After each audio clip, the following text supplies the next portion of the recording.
ibu bapak jemaah dirahmati Allah, lewat maulid Nabi, buktikan cinta kita kepada Nabi agar betul-betul melaksanakan apa yang diperintahkan Nabi. Di antaranya anta'tasimu bihablillahi jami'a wa la tafarraqu.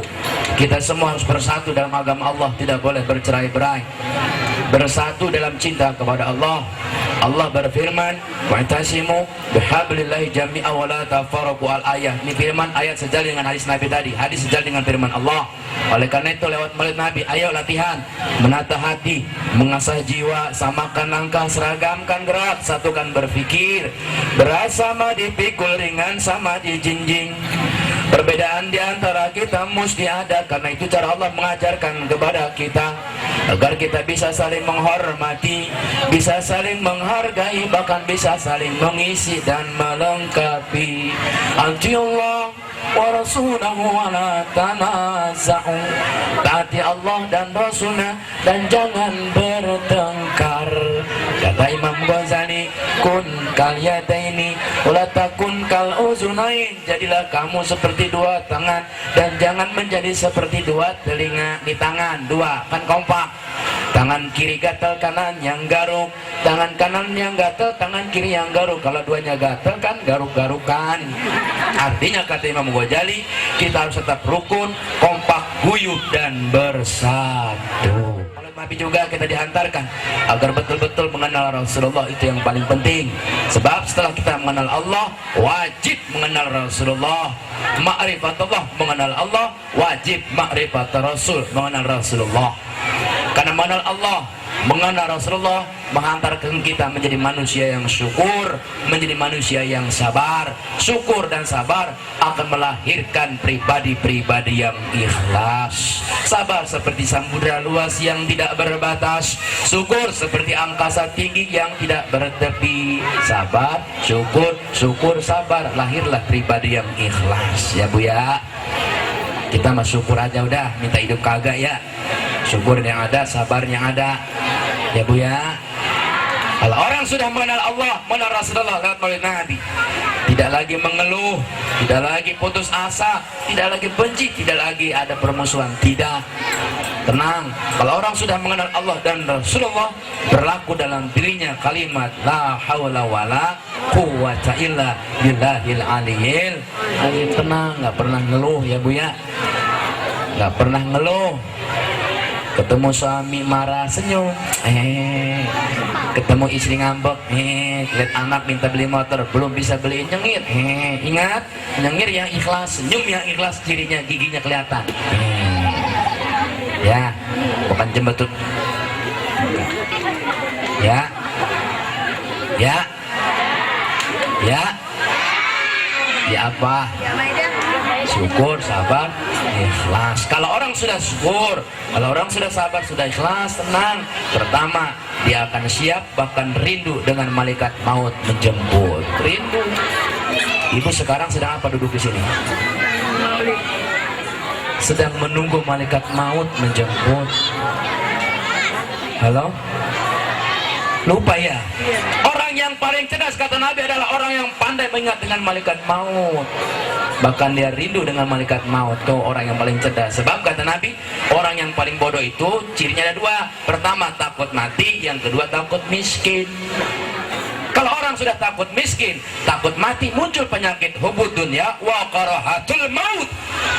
Cinta dunia, takut mati. Kalau orang sudah cinta dunia, takut mati, sibuk dia mencari dunia, usaha mencari uang, sibuk berusaha mencari harta, lupa kepada Allah, lupa kepada hari akhirat, lupa kepada hari kiamat, sibuk cari dunia. Alhaakumut takasur hatta zurtumul, sibuk cari dunia, cari uang, lupa kepada Allah. Nih kaya istidat, ujungnya kaya kagak sama Allah, jauh, yang ada malah gelisah hatinya ya Bu ya.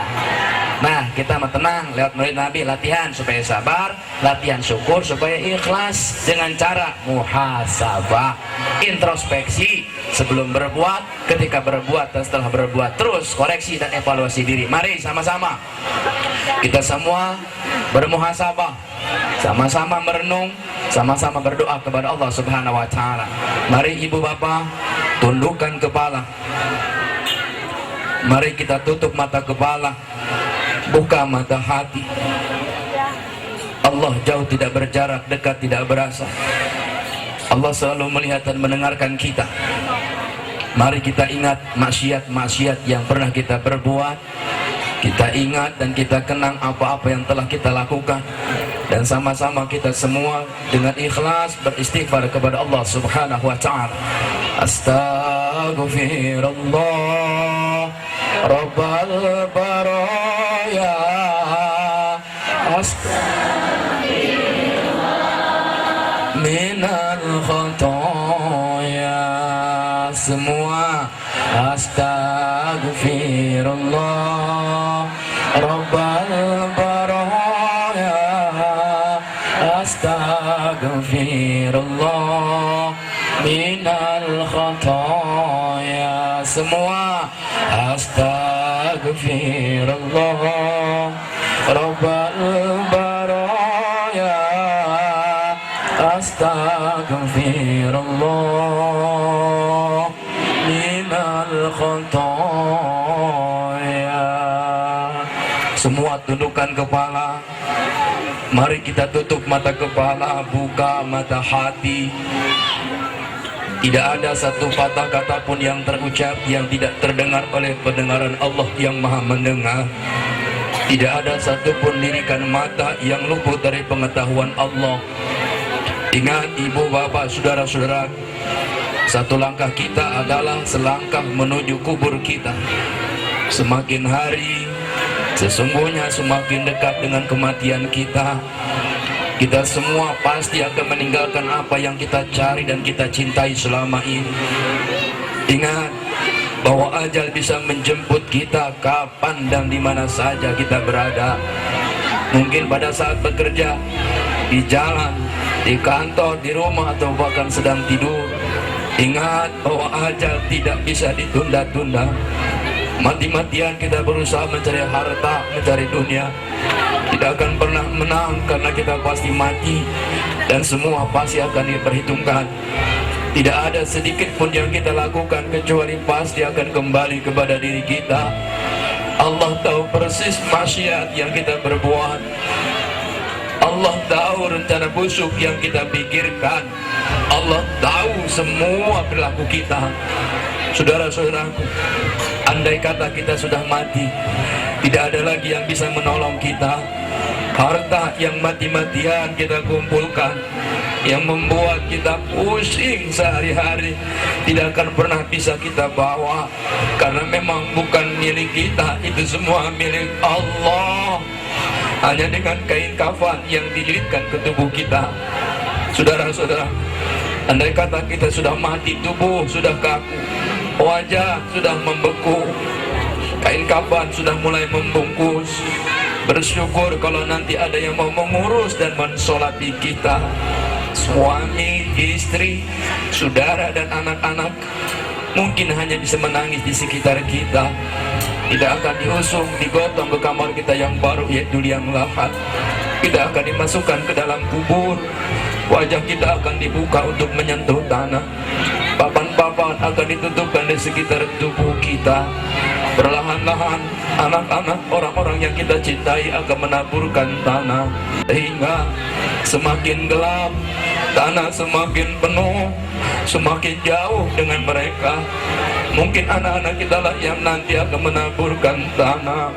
Saudara-saudara kita, adik-adik dan sahabat-sahabat kita, inilah pertemuan terakhir dengan mereka. Mereka semua akan pulang. Tinggallah kita sendiri di liang lahat. Belatung, caci mulai menginap di mata kita, di telinga, wajah dan tubuh kita.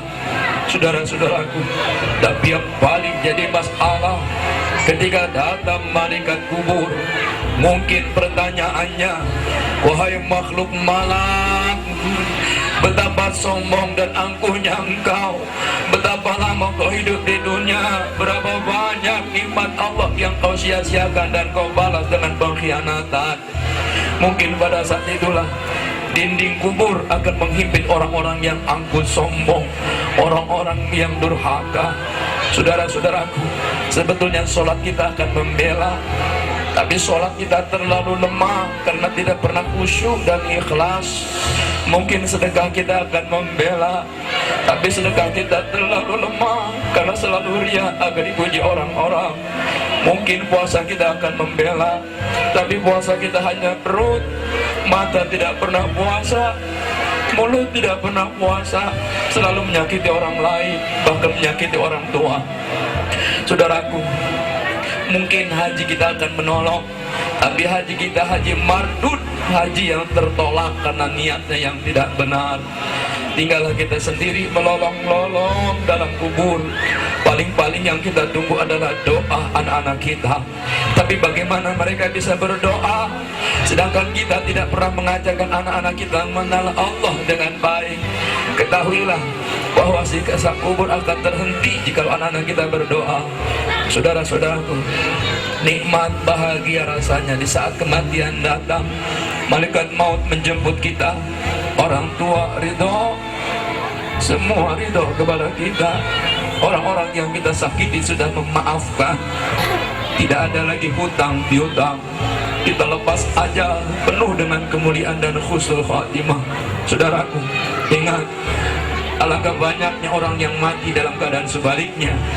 Mati berlumur dosa, harta haram, banyak daging yang tumbuh dari makanan haram, mati dikutuk dari laknat orang tua. Na'udzubillah min dzalik. Saudara-saudaraku, ingat, hidup kita di dunia ini hanya sebentar. Andai kata saat ini malaikat maut berada di hadapan kita, bekal yang mana yang bisa kita bawa pulang? Saudaraku, yang mana? Bukankah kita pasti mati? Bukankah semua pasti akan diperhitungkan? Mau pulang kemana, saudaraku? Mau pulang kemana, Bapak? Mau pulang kemana kita, Ibu? Bukankah kita semua ingin pulang kepada Allah? Kita sering meminta surga, tapi amalan kita amalan ahli neraka. Kita ingin selamat, tapi perilaku kita celaka. Yang mana yang bisa jadi bekal pulang kita kepada Allah? Sholat kita jarang khusyuk, itu pun hanya sisa waktu. Mata kita jarang membaca Al-Quran dengan ikhlas, malah maksiat yang mengeraskan hati. Mana sedekah kita juga hanya sisa uang, itu pun yang terburuk yang kita berikan. Saudara-saudara, tundukkan kepala, tutup mata kepala, buka mata hati, leburkan keangkuhan dan kesombongan diri dalam kalimat la haula wala quwata illa billahil aliyil azim. Leburkan kesombongan dan keangkuhan dalam zikir kepadanya. Subhanallah walhamdulillah wala ilaha illallah wallahu akbar. Semua subhanallah wala ilaha illallah wallahu akbar. Subhanallah walhamdulillah wala ilaha illallah wallahu akbar.